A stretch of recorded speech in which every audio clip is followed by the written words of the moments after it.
So now I'm going to show you guys what to do if you're having trouble getting the colors to show up. If you have Mac or Windows 11 or newer, then this shouldn't be an issue. But if you have Windows 10 or older, then you might need to go into the registry and change something in order to get the colors to show up.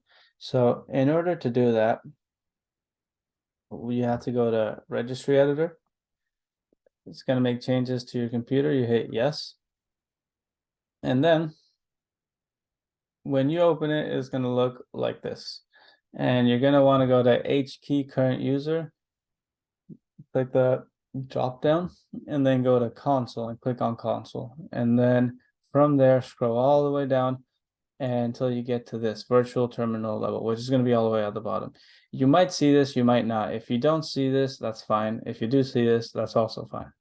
If you do see this virtual terminal level, all one word, no spaces, and every letter of every first letter of each word capitalized.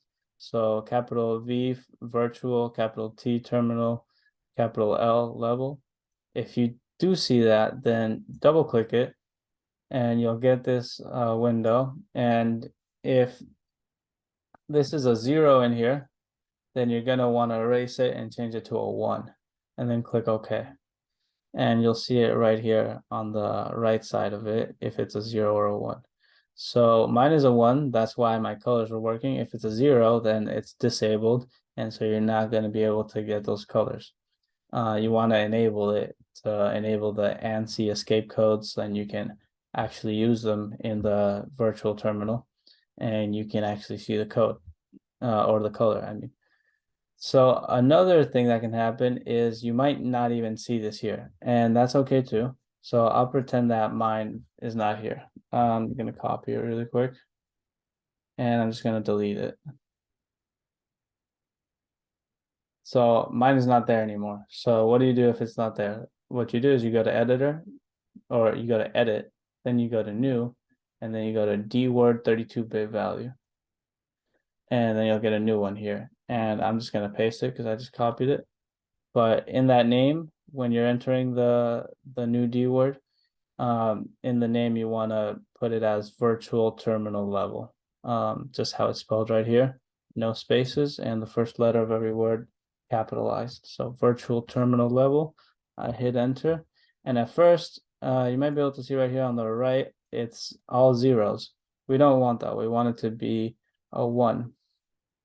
So we double click on it and erase the 0 and put in 1 and click OK. And then it should work. So if it's not a 1 and it's a 0, I'm going to show you what that looks like when it's turned off and it's not working. So I'm going to X out of this and I'm going to run my code. And I'm just going to put any line. So I'll go to vertical line. I'll hit 2. And this is what it looks like. You're not getting any color. You're just getting the code you wrote instead of the output of the color. That's not what we want, obviously. So if I go back to registry editor, and I go all the way down and I change this to a 1, then it should work. Let's see if it works. Do the same thing, and there it works. And you get your color, and that'll work for all the other colors as well. So that concludes that tutorial. So if you run into any more issues, just ask and we'll be able to help you out. Good luck.